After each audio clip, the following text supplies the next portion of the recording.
श्री राधे राधे। हरे कृष्णा। रसोपासना भाग 18। भरी प्रेम रस रंग निकुंज रसालय है, नहीं नहीं रस का आलय, यानी रस का घर नहीं है निकुंज, अपितु आलय ही रस है, घर ही रस है। निकुंज रस से ही निर्मित है, ऐसा अद्भुत ऐसा दिव्य है ये निकुंज। यहाँ सब रस है, रस का उत्सव है, रस का ही उत्साह है, रस का ही समुद्र निरंतर लहराता रहता है। ये अनादिकाल से चल रही लीला रस का वर्णन है, जो अभी भी चल रही है और चलती रहेगी। चलिए गंभीरता के साथ युगल नाम का आश्रय लेते हुए पूर्ण पवित्रता से बैठे और ध्यान करें उस निकुंज की रस लीली का। सौंदर्य की देवी ने युगलवर की आरती की। ये प्रातः की श्रृंगार आरती थी। दंडवत प्रणाम किया सबने युगलवर को। दिव्य भव्य सिंहासन है, उसमें दंपति विराजे है। सौंदर्य की देवी अंतर्ध्यान होते हुए एक सुंदर सा दर्पण दे गई है युगलवर को। अब तो ये युगल दर्पण देख रहे हैं। सखियां इस झांकी का दर्शन कर आनंदित हो रही है। सखी देखो तो, अत्यंत कमनीय निर्मल कोमलांगी स्वरूप श्री युगलवर दंपति महामोद के साथ कैसे दर्पण में अपने आप को देख रहे हैं। रंग देवी ने मुग्ध होते हुए ललिता सखी से कहा, दोनों एक जैसे ही है, ऐसा लगता है मानो प्रेम के एक ही साँचे में दोनों ढले हो। इनकी इस झांकी का दर्शन करके नेत्र और चित्त कैसे प्रसन्न होते हैं। हे रंग देवी, मैं तो यही कहूँगी कि युगलवर मेरे हृदय में ऐसे ही निवास करते रहे। जय हो। ये कहते हुए ललिता सखी मंत्रमुग्ध हो गई थी। अरे देखो तो, इनके हाथों में दर्पण क्या दे गई वो सौंदर्य की देवी।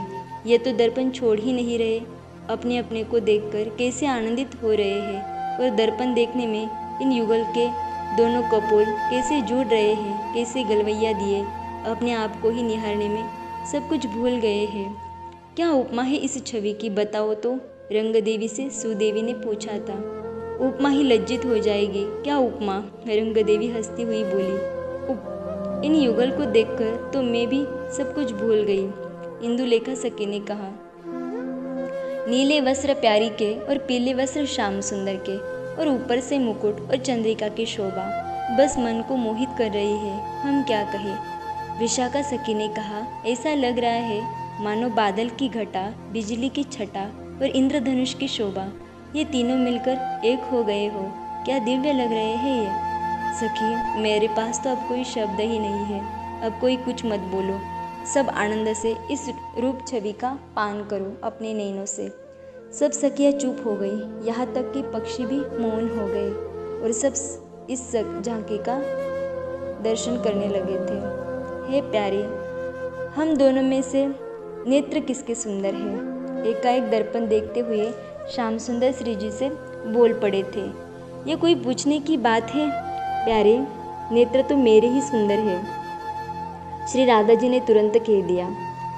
फिर श्याम सुंदर ने बड़ी गंभीरता से दर्पण देखा और कुछ देर बाद बोले, नहीं प्यारी, कटीले दिव्य और चपल तो मेरे ही नेत्र है।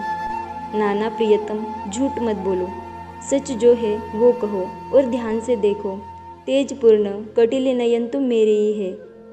श्री किशोरी जी फिर बोल उठी थी। श्याम सुंदर दर्पण में फिर अपने नेत्रों को देखने लगे थे। थोड़े बड़े नेत्र करके कुछ देर में बोले, प्यारी, बड़े नेत्र तो मेरे ही है, यानी विशाल नेत्र तो मेरे ही है। नहीं तो देख लो, श्याम सुंदर बड़े नटखटपने में बोले। अज छोड़ो भी, आपसे बड़े नेत्र तो मेरे हैं। आप झूठ मत बोलो प्यारे, श्री जी ने अपनी बात कही। ऐसे नहीं, मैं निर्णय करके बताता हूँ आपको। इतना कहकर श्याम सुंदर ने अपनी उंगली से नेत्रों को नापना शुरू किया। पहले अपने नेत्र नापे, फिर अपनी प्यारी के। रुको, तुम छलिया हो, मैं जानती हूँ, श्री जी ने भी कह दिया। अरे मैं आपके सामने ही तो नाप रहा हूँ। इतना कहकर कुछ देर में श्याम सुंदर बोले, हम दोनों के नेत्र बराबर है। बराबर, बस चुप हो गई। इतना कहकर श्याम सुंदर। श्री जी हंसे, पर भले ही बड़े और छोटे में नेत्र बराबर हो, किंतु सुंदर नेत्र तो मेरे ही है, ये बात कह दी श्याम सुंदर ने। कैसे कैसे, श्री जी ने भी हट पकड़ लिया। मेरे लालिमा लिए हुए नयन है, आप स्वयं ही देख लो ना। श्याम सुंदर भी आज जिद पकड़ लिए थे। सब सखियाँ खिलखिलाकर हंस पड़ी। रंग देवी आगे आई और हंसी को रोकती हुई बोली, जय हो। अगर आप युगल की आज्ञा हो तो मैं कुछ कहूँ? हाँ हाँ, न्याय अब तुम ही करो रंग देवी। ये बात दोनों ने ही एक साथ कही थी। रंग देवी ने बड़े गौर से दोनों के नैनों को देखा, फिर बोली, हे युगल सरकार, नेत्र तो दोनों के ही बराबर है। सुंदरता में किसी के भी किसी से कम नहीं है। पर हाँ, पर क्या रंग देवी, बोलो, मेरे नेत्र श्री जी के नेत्र से सुंदर है ना? श्याम सुंदर ने उछलते हुए पूछा। अरे आप उतावली क्यों हो रहे हो रंग देवी, बता तो रही है। श्री जी ने कहा। हाँ सखी, तुम बोलो, रंग देवी ने कहा। चंचल नेत्र तो श्याम सुंदर के हैं, सलोने भी श्याम सुंदर के ही है। श्याम सुंदर खुश। कमल के समान भी श्याम सुंदर के ही नेत्र है। रंग देवी बोलती जा रही है। हिरण के समान नेत्र भी श्याम सुंदर के ही है। श्री जी चकित होकर देख रही है रंग देवी को कि आज ये रंग देवी श्याम सुंदर के पक्ष में कैसी चली गई। मछली के समान बड़े नेत्र भी तो श्याम सुंदर के ही है। कटीले, हंसीले, मटकीले, गर्वीले, छबीले, छकीले, उन्मीले, बर्छीले, लजीले, ऐसे नेत्र श्याम सुंदर के ही है। रंग देवी को सब देख रहे हैं। श्याम सुंदर बड़े ही प्रसन्न हो गए और रंग देवी को वाह वाह कहने लगे। पर रंग देवी ने कहा, हे प्यारे, आपके नेत्र भले ही लाख सुंदर हो, पर इन श्री जी के नेत्र के बिना आपके नेत्रों की कोई शोभा नहीं है। हे श्याम सुंदर, आपके नेत्रों को विश्राम देने वाले नेत्र तो श्री जी के नेत्र ही है।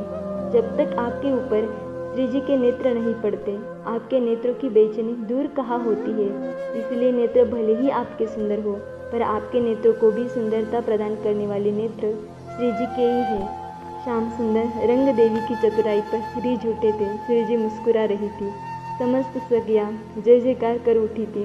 निकुंज आनंद के रस में निमग्न हो गया था। जय जय श्री राधे।